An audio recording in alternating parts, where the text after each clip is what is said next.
Congratulations, sir. I think you've outdone yourself on this one. And I think it must be fun for a director to be able to revisit some things. But for this one, were you kind of chomping at the bit because you had so much more to say about Sherlock? And chomping at the bit, no.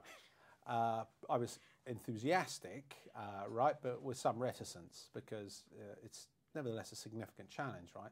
I like the last one, and we threw quite a lot of toys at the last one, and so there's quite a few boxes you need to tick on the next one, right? And I like toys, and since we introduced a certain amount of technical toyery on the first one, and I think to a degree that's what the audience are expecting on the next one. So we had to throw quite a lot of technical toys at it. Had to come up with some new sensational ideas for the action. Had to make it, because Moriarty's in the equation, I had to make it more intellectual. Had to up the stakes in general. So in that respect, I had my work cut out for me. So that's why I wasn't chewing a bit. Okay, but you did a fantastic job, really. You really stepped it up. That's very kind of you to say so. You're quite welcome. And I just wonder for you as a director to still watch somebody, like Robert Downey Jr. and Jude Law do what they do. I mean, those two were even better than they were in the first one, and I thought they were spectacular in the first one. What's it like for you to work with these guys? Well, because they've slept with one another now, we've got a lot of issues out the way. No, their relationship is obviously fundamental, and it is the spine and arguably the skeleton of the entire narrative, right? So you care a great deal about those two, and they've sorted it out between themselves. They've got a rhythm. Neither of them are lazy. They're both creative, and my job really is to sort of harness that and to calm them down when they are about to swap spit on certain occasions and take windy walks in the moonlight. So I've got to rear them back from that, but you want some of that. Yeah. So somehow I have to, these are kind of butch guys, but they need a feminine edge or vulnerable edge rather than a feminine edge.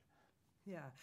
Let's talk about some of the new characters in the film, because the casting, wow, brilliant. I want to start with Jared Harris as Moriarty, because here you're dealing with a literary figure who, even though he was only in 2 books, people are like, wow, Moriarty. Why Jared Harris? I just thought he did such a great job. Jared, because he didn't come with a great deal of baggage, right? So there was an advantage to that, and plus he's a very good actor, and he's also very smart. So he just seemed like I can't remember even how. I saw Mad Men. I thought he was very good at Mad Men, and he just sort of popped up on the radar, and I was mad for him from the off. Yeah, and okay, Noomi Rapace, like wow. I mean, we have seen her. I was saying to her, I think she underestimates how many North American audiences know her because of her role in the Dragon Tattoo series, because she's brilliant. What did you see in her to think, wow, she was going to be great in this film? That. Well, explain it, because I just gave you the whole answer, and okay. we need you to say it. I was enjoying you answering your own question. No, Noomi felt fresh, and she felt driven, and she's passionate and ambitious in all the right ways.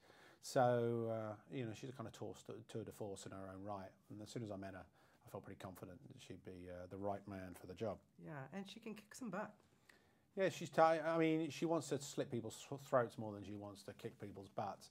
And underneath those gypsy skirts, there were sort of layers and layers of blades, which I don't know where she got them from. But every time, I was having a discussion with the actors about something to do with action, she says, "Well, maybe I should slit his throat. Maybe I should slit his throat." And if I didn't keep a close eye on her, she was slitting people's throats at any given opportunity. Good thing you got on well with her then. Well. Yeah, she would have been in trouble without a director. I agree. Everyone would have died on it. Wouldn't have been good. Wouldn't have been good. Stephen Fry, he was awesome. Yeah.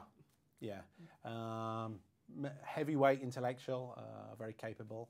In another day or another movie, he would have been Sherlock or Moriarty.